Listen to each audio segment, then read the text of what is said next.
giwang berlian, giwang dua emas mengirim, kurang jua dan menangisakan, kada terhapus sakit dan dari. Giwang dua pakaian putri, adat sulbing dalam istana,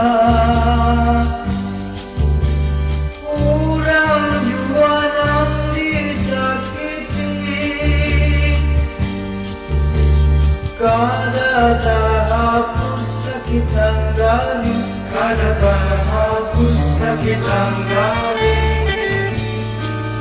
di rantau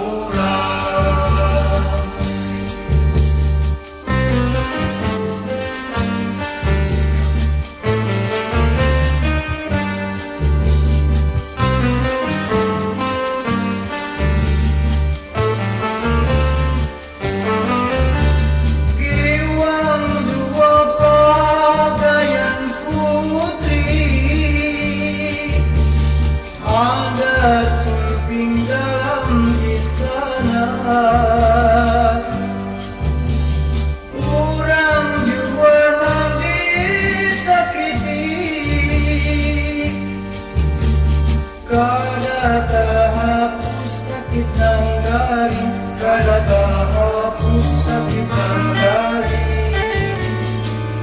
di rantau urang.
Giwang dua, giwang berlian,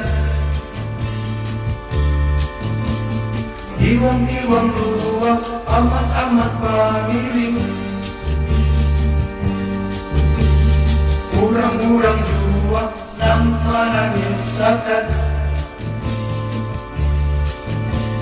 kada terhapus sakit dan dari.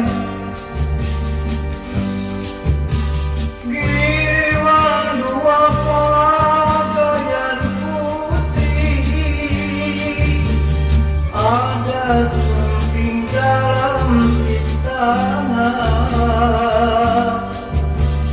kurang jua dan disakiti, kada terhapus sakit dan dari, kada terhapus sakit dan dari,